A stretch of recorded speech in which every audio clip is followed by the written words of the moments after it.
In the picture, AB and CD are perpendicular chords of the circle. നമ്മൾ രണ്ട് കോഡ് കാണുന്നുണ്ട്, പെർപെൻഡിക്കുലർ കോഡ്സ് ആണ് എ ബി ആൻഡ് സി ഡിയും. പെർപെൻഡിക്കുലർ ആണ്, ഈ ആംഗിൾ മെൻഷൻ ചെയ്തിട്ടുണ്ട് 90 degree. Prove that A P C, the small arc A P C and the big arc B Q D join together made a semi circle. രണ്ടും കൂടി join ചെയ്താൽ ഒരു semi സർക്കിളാണ് prove ചെയ്യണം. നമ്മൾ ഒരു സെമി സർക്കിളിൻ്റെ property ഈ ചാപ്റ്ററുമായിട്ട് ബന്ധപ്പെട്ടുള്ളത് നമുക്കറിയാം. ഒരു സെമി സർക്കിളാണെങ്കിൽ ഈ രണ്ട് ആർക്കും വെച്ച് കഴിഞ്ഞാൽ ജോയിൻ ചെയ്ത സെമി സർക്കിൾ കിട്ടും. അതിൻ്റെ സെൻറ്റർ ആംഗിൾ എന്ന് പറയുന്നത് 180 കിട്ടണം. രണ്ടിൻ്റെയും സെൻറ്റർ ആംഗിൾ ആഡ് ചെയ്താൽ തെറ്റി മതി, 180 കിട്ടിയാൽ മതി. അപ്പോൾ ഈ ആർക്കിൻ്റെയും ഈ ആർക്കിൻ്റെയും സെൻറ്റർ ആംഗിളോട് വരച്ചിട്ടില്ല. സെൻറ്റർ ആംഗിൾ വേണമെങ്കിൽ നമുക്ക് വരയ്ക്കാം. പക്ഷേ സെൻറ്റർ ആംഗിൾ ആഡ് ചെയ്ത് കഴിഞ്ഞാൽ you want to prove that 180 ആണ് പ്രൂവ് ചെയ്യണം. നമുക്ക് ഈ ലൈൻ വരയ്ക്കാം. ഈ ലൈൻ വരയ്ക്കുമ്പോഴുള്ള മെച്ചം എന്താ വെച്ചാൽ നമുക്ക് രണ്ട് ആംഗിൾ മെൻഷൻ ചെയ്യാൻ പറ്റും. ഈ ആംഗിൾ വരയ്ക്കുന്നതോടുകൂടി, ഈ ലൈൻ വരയ്ക്കുന്നതോടുകൂടി നമുക്ക് ഈ ആർക്ക് അതിൻ്റെ ഓപ്പോസിറ്റ് ആർക്ക് ഉണ്ടാക്കുന്ന ആംഗിളാണിത്, അത് മെൻഷൻ. അതേപോലെ ഈ ആർക്ക് അതിൻ്റെ ഓപ്പോസിറ്റ് ആർക്കിൽ ഉണ്ടാക്കുന്ന ആംഗിളാണിത്. അത് ഈ പറഞ്ഞ രണ്ട് ആർക്കും ഓപ്പോസിറ്റ് ആർക്കിൽ ഉണ്ടാക്കുന്ന ആംഗിൾസ് മെൻഷൻ ചെയ്യാൻ പറ്റും. നമുക്ക് അതിന് ലെറ്റർ കൊടുക്കാം. ഇതിനെ നമുക്ക് എക്സ് എന്ന് കൊടുക്കാം. ഈ ആംഗിളിനെ നമുക്ക് എക്സ് കൊടുക്കാം. അതായത് ഈ മൈനർ ചെറിയ ആർക്ക് ഓപ്പോസിറ്റ് ആംഗിൾ ഉണ്ടാക്കുന്ന ആംഗിളാണ് എക്സ്. അതേപോലെ തന്നെ ഈ മേജർ വലിയ ആർക്ക് ഇവിടെ ഉണ്ടാക്കുന്ന ആംഗിളാണ് വൈ. അപ്പോൾ what is sum x plus y? X plus വൈനെ പറ്റി നമുക്ക് എന്ത് പറയാം? 90 ഡിഗ്രി അറിയാം. കാരണം റൈറ്റ് ട്രയാങ്കിളിൽ ഒരു ആംഗിൾ 90 ഡിഗ്രി ആയി. അപ്പോൾ ബാക്കി എക്സും വൈയും ആഡ് ചെയ്യുമ്പോൾ എന്തായിട്ട് മാറും? 90 ഡിഗ്രി ആയിട്ട് മാറും. അപ്പോൾ ഈ എക്സിൻ്റെ ഡബിളാണ് എവിടെ വരിക? ഈ വരയ്ക്കുന്ന ആർക്ക് സെൻറ്റർ ഉണ്ടാക്കുക. അപ്പോൾ ഈ എക്സിൻ്റെ ഡബിളാണ് ഈ സെൻറ്റർ ഉണ്ടാകുന്ന ആംഗിൾ. ഈ കാണുന്ന ആംഗിൾ, ഇപ്പോൾ വരച്ച ആംഗിൾ, ഈ ചെറിയ ആർക്ക് സെൻറ്റർ ഉണ്ടാക്കുന്ന ആംഗിളാണ്. അത് 2x വരിക. അപ്പോൾ 2x ആയി. അതേപോലെ തന്നെ നമുക്ക് ഈ ഓപ്പോസിറ്റ് ആംഗിളിൻ്റെയും സെൻറ്ററിൽ ഉണ്ടാക്കുന്ന ആംഗിൾ ഇങ്ങനെ വരയ്ക്കാം. അപ്പോൾ ഈ ആംഗിൾ എന്തായിട്ട് മാറും? ഇതിൻ്റെ ഓപ്പോസിറ്റ് ഉണ്ടാക്കുന്ന ആംഗിൾ വൈ ആണ്. വൈൻ്റെ ഡബിൾ, ഈ കറിയുന്ന വൈയുടെ ഡബിളാണ് ഈ സെൻറ്ററിൽ ഉണ്ടാവുക. That is 2y. അപ്പോൾ നമുക്ക് what happen? X plus y 90 degree and 2x plus 2y നമുക്ക് എന്ത് കിട്ടും? എക്സ് പ്ലസ് വൈൻ്റെ double and 2x plus 2y is equal to 180 കിട്ടും. 2x പ്ലസ് 2y 180 ആയതോടുകൂടി നമ്മൾ പ്രൂഫായി. കാരണം രണ്ട് ആർക്കിൻ്റെയും സെൻട്രൽ ആംഗിൾസ് ആഡ് ചെയ്യുമ്പോൾ കിട്ടുന്നത് 180 ഡിഗ്രിയാണ്. ഈ ആർക്കിൻ്റെയും അതുപോലെ തന്നെ അപ്പുറത്തുള്ള രണ്ടാമത്തെ ആർക്കിൻ്റെയും സെൻട്രൽ ആംഗിൾ ആഡ് ചെയ്യുമ്പോൾ വലിയ ആർക്കുണ്ടാണ്, അപ്പുറത്ത് കാണുന്ന വലിയ ആർക്ക്, അതിൻ്റെയും സെൻട്രൽ ആംഗിൾ ആഡ് ചെയ്യുമ്പോൾ യു ഗെറ്റ് 180 ആണ്. അതിൻ്റെ അർത്ഥം എന്താണ്? ഈ രണ്ട് ഇതും ജോയിൻ ചെയ്താൽ കിട്ടുന്നത് ഒരു സെമി സർക്കിളാണെന്നുള്ളതാണ് നമുക്ക് ഒന്ന് മനസ്സിലാവുന്നത്.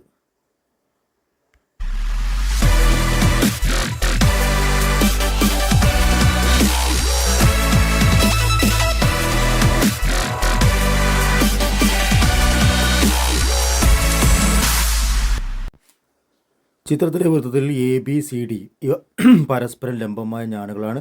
A P C B Q D എന്നീ ചാപങ്ങൾ ചേർത്ത് വെച്ചാൽ വൃത്തത്തിൻ്റെ പകുതിയാകും എന്ന് തെളിയിക്കുക എന്നുള്ള ചോദ്യം. അപ്പോൾ നമുക്ക് ഇവിടെ രണ്ട് ഞാനുകൾ കാണാം. ഈ രണ്ട് ഞാനുകൾക്കിടയിലുള്ള കോണ് 90 ഡിഗ്രിയാണ്. എ പി സി എന്നുള്ള ചെറിയ ചാപം കാണാം. എ പി സിയുള്ള ചെറിയ ചാപവും പി ക്യു ബി എന്ന വലിയ ചാപവും ഡി ക്യു ബി എന്ന വലിയ ചാപം കൂടെ കാണാനുണ്ട്.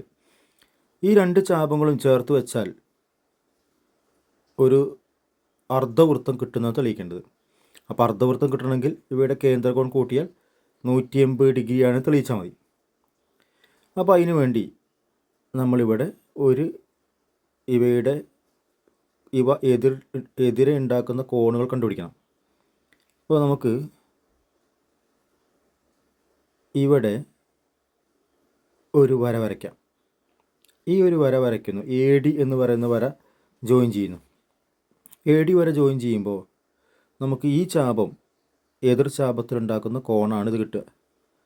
ആ കോണിന് നമുക്ക് ഒരു ലെറ്റർ കൊടുത്ത് സൂചിപ്പിക്കും. APC എന്ന ചാപം ഇവിടെ ഉണ്ടാക്കുന്ന ഈ കോണ് എതിർചാപത്തിൽ, ഈ എതിർചാപത്തിൽ ഉണ്ടാക്കുന്ന കോണാണ് നമുക്ക് ഇപ്പോൾ കിട്ടിയിരിക്കുന്നത് ഈ വര വരച്ചപ്പോൾ. അതിന് നമുക്ക് ആ കോണിന് നമുക്ക് X എന്ന് കൊടുക്കാം. ഈ കോണിന് നമുക്ക് Y എന്നും കൊടുക്കാം. അപ്പോൾ Xഉം Yയും കൂട്ടുമ്പോൾ ഒരു മട്ടത്രികോണത്തിലാണല്ലോ, അപ്പോൾ Xഉം Yയും കൂട്ടുമ്പോൾ എത്ര കിട്ടും? 90 ഡിഗ്രി കിട്ടും. മട്ടത്രികോണത്തിൽ ഒരു കോൺ 90 ബാക്കി രണ്ടും കൂട്ടുമ്പോൾ 90 ഡിഗ്രി കിട്ടും. X + Y 90 ആകുമ്പോൾ നമുക്കത് നേരെ ഇരട്ടി എടുക്കാം. 2x + 2y സമയത്ത് കിട്ടും 180 കിട്ടും. 2xഉം 2yയും x + y 90 ആകുമ്പോൾ 2x + 2y 180 ആയി. അപ്പോൾ നോക്കൂ, ഈ ചാപം എതിർചാപത്തിൽ ഉണ്ടാക്കുന്ന കോണാണ് X. ഇതേ ചാപം കേന്ദ്രത്തിലുണ്ടാക്കുന്ന കോണപ്പോൾ നമുക്കറിയാം എക്സിൻ്റെ ഇരട്ടിയായിരിക്കും, അതായത് 2x ആയിരിക്കും. കേന്ദ്രത്തിലുണ്ടാക്കുന്ന കോൺ എന്ന് പറയുന്നത് ഇത് x ആകുമ്പോൾ ഈ കോൺ എത്രയായിരിക്കും? 2x ആയിരിക്കും. അപ്പോൾ ഇവിടെ നമുക്ക് 2x എഴുതാം. അതേപോലെ തന്നെ നമ്മളെ ഈ കോൺ, ഈ y എന്ന് പറയുന്ന കോണ് ഈ ചാപം ഉണ്ടാക്കുന്നതാണ് എതിർചാപത്തിൽ.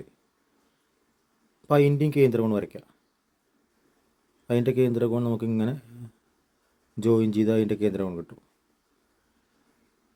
അപ്പോൾ വൈൻ്റെ ഈ വരച്ച ചാപത്തിൻ്റെ കേന്ദ്രകോൺ ഇവിടെ y ആയതുകൊണ്ട് നമ്മുടെ ഈ വലിയ ചാപത്തിൻ്റെ കേന്ദ്രകോൺ എന്ന് പറയുന്നത് എന്തായിട്ട് മാറും? ഈ കോൺ 2y ആയിട്ട് മാറും. അപ്പോൾ നമുക്ക് എന്ത് കിട്ടി? 2x + 2y = 180 കിട്ടി. അതായത് ഈ പറയുന്ന രണ്ട് ചാപങ്ങളുടെയും കേന്ദ്രകോൺ കൂട്ടുമ്പോൾ 180 കിട്ടുന്നത്. അതായത് CPAയുടെ കേന്ദ്രകോൺ APCയുടെ കേന്ദ്രകോണും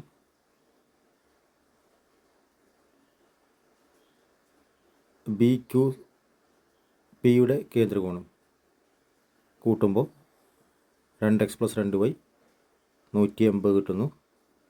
അപ്പോൾ രണ്ട് ചാപങ്ങളുടെ കേന്ദ്രകോൺ കൂട്ടുമ്പോൾ 180 കിട്ടിക്കഴിഞ്ഞാൽ അത് രണ്ടും ജോയിൻ ചെയ്ത് എന്ത് കിട്ടും? അത് രണ്ടും ചേർന്ന് കഴിഞ്ഞാൽ ഒരു അർദ്ധവൃത്തമാണ് കിട്ടും. അതോടുകൂടി നമ്മുടെ തെളിവായി. ചേർത്ത് വെച്ചാൽ ഒരു അർദ്ധവൃത്തം കിട്ടും.